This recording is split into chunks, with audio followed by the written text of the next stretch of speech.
আছি মন বেঁচে তুমি সব লুটে পুটে না। আমি নিজেকে কন্ট্রোল করতে পারছি না। শুয়ে পড়ো।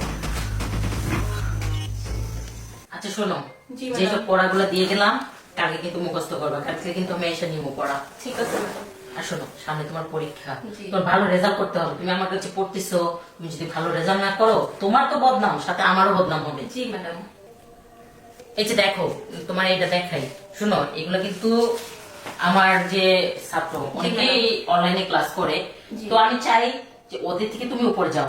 আর তোমার এইগুলো কিন্তু পরীক্ষায় খুবই দরকার। দেখো এই পড়াটা আমি তোমাকে হোয়াটসঅ্যাপ করে দিচ্ছি, ঠিক আছে ম্যাডাম, দেন।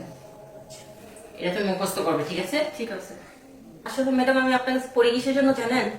আপনার খুব ভালো নাম ডাক আছে এর জন্য।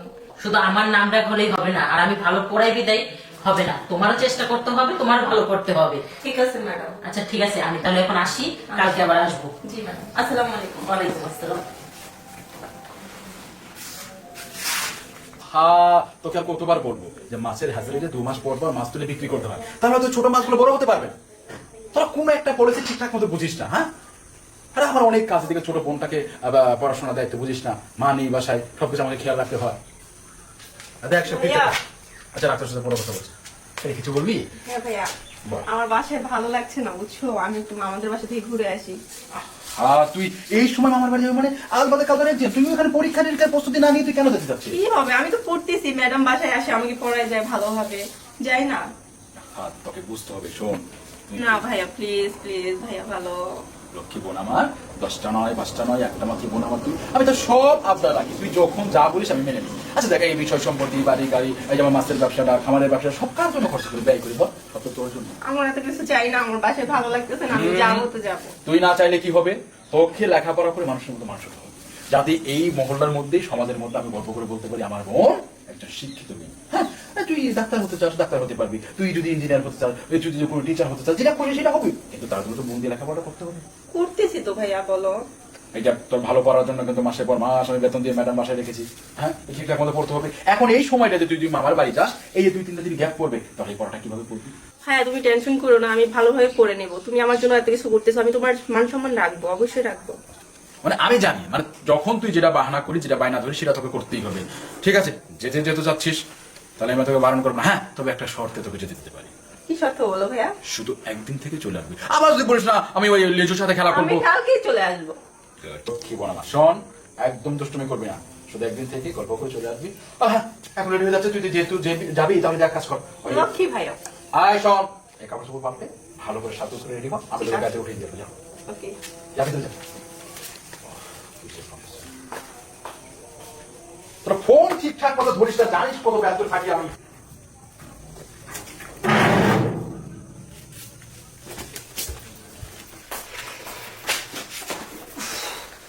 আনিকা, আমি চলে এসেছি, আসো।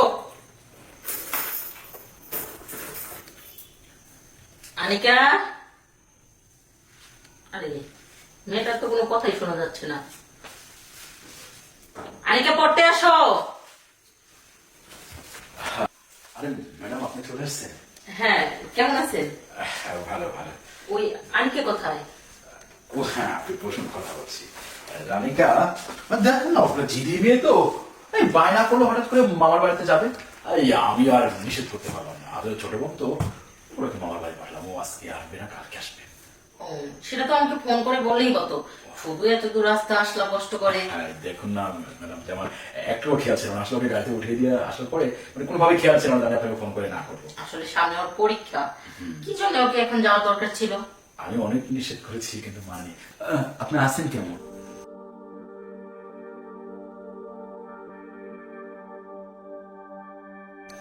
এই তো ভালো আছি। ম্যাডাম, কিছু মনে না করলে একটু ব্যক্তিগত প্রশ্ন করতাম। আপনাকে?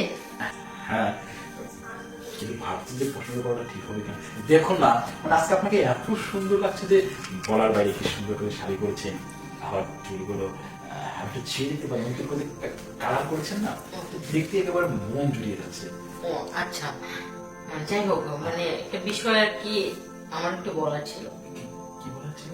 আসলে আনিকাকে পড়াচ্ছি প্রায় মাস পেরিয়ে গেল, মাস পেরিয়ে আজকে 12 দিন।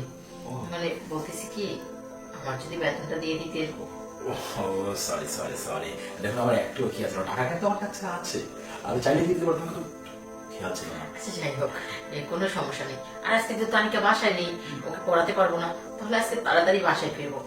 বসুন না, কখনো তো আমাদের মধ্যে কথাই বলাই হয় না, একটু গল্প করি না, যেহেতু আজকে ছোট বোনটা বাসায় নেই।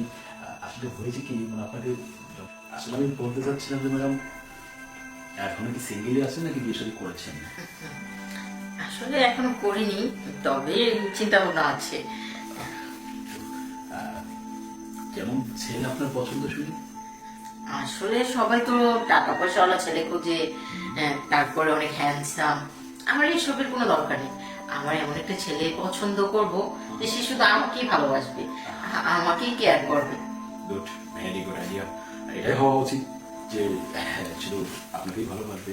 আসলে বিশ্বাস করেন আপা, যে আপনার মতো এত সুন্দরী মেয়ে আমি কখনো দেখিনি, তাই মানে এতবারে তো আসছেন, এবারে আমার বোনকে পড়াতে আমি ওভাবে খেয়ালই করিনি, কিন্তু আজ দেখে মনে হচ্ছে একেবারে আসমান থেকে একটা পরি নেমে এসেছে। সেটা সাদা কাপড় না পরে কালো শাড়ি পরেছে, কিন্তু দারুণ লাগছে আপনাকে দেখতে, একেবারে আমি প্রেমের সাগরে, না মানে আমি রূপের সাগরে ডুবে যাচ্ছি আর কি। আসলে কি যে বলেন না, না নর্মালি এইভাবে সাজগোজ করা হয় না। তবে আজকে ভেবেছিলাম আনিকাকে পড়িয়ে, আমার এক ফ্রেন্ডের আজকে বার্থডে, তো ওই দিক দিয়ে তার বার্থডেটা উইশ করে তারপরে বাসায় ফিরবো, এই জন্য আর কি একটু সাজগোজ করার শাড়ি পরেছি, এমনিতে আর কিছু না। ভেরি ওয়েল, খুব ভালো খুব ভালো। শাড়ি পরবেন এখন থেকে, শাড়ি পরলে আপনার কাছে লাগে মানে একেবারে দেখতে দেখতে আমার দু চোখ জুড়ে একেবারে প্রেমের সাগর ডুবে যায়। আমার কি সৌভাগ্য যে মেঘনা চাইতেই একেবারে বৃষ্টি, কি অপরূপ সৃষ্টি। হ্যাঁ, আপনি এত আলিঙ্গন করে আমাকে ভালোবাসা দেওয়ার জন্য পুরো পেছনে নিয়ে আসবেন ভাবতেই পারিনি। আসলে আপনিও ইয়াং বয়সের ছেলে, আমিও ইয়াং বয়সের মেয়ে। তুই সাগরের মাঝখানে ঢেউ রাখা কি উচিত? না। তুই সাগরের পানি একখানে হওয়াই উচিত। হ্যাঁ, সেটাই তো চাচ্ছি, যে ঝর্ণা দিয়ে পানি সাগরে মিশে যাবে, আর আপনি আর আমি একসাথে মিশে যাবো। হ্যাঁ, চলে আজকে আপনি আমাকে মন করে ভালোবাসবেন, আমি আপনাকে মন করে ভালোবাসবো। আসলে অনেক দিন ধরে ইচ্ছে তোমার মতো একটা ছেলে আমি কাছে পাবো। আর আমি এতদিন থেকে দেখি শুধু স্বপ্নের আবেগ জেগেছি বুকের মধ্যে, হাতে এত আরাম ভালোবাসা স্বভাব দিয়ে কাছে পাবো, ভাবতে দিন কেমন অবাক লাগছে আমার কাছে। অবাক করার মতো কিছুই নেই, কাছে আসলে সব স্বপ্নই সত্যি হয়ে যাবে। সত্যি তোমার যে মনে ইচ্ছে তুমি সব লুটে পুটে না। আমি আর নিজেকে কন্ট্রোল করতে পারছি না। শিওর ভগবান। কি হলো? না না না না, ও তেমন কিছু না। ও হ্যাঁ, আপনার টাকাটা, টাকা রেডি ছিল, আসলে আমি খেয়াল করতে পারি। বলছিলাম কি, 3 টাকা আছে, গুলো রেখে দিন। আর গুনতে হবে না। যাই হোক, আনিকা বাসায় আসলে ওকে একটু বাসা করতে বলবে, আমি কালকে এসে ওর কিন্তু ক্লাস নেবো। হ্যাঁ, কি শাড়ি পরে আসবেন? ধন্যবাদ। আনবেন কিন্তু সাদা শাড়ি, ওটা আমার খুব পছন্দ, একেবারে পরীর মতো দেখতে। মাথায় যে কি সব ঘুরপাক খা, কোন স্বপ্নের সাগরে ডুবে গিয়েছিলাম।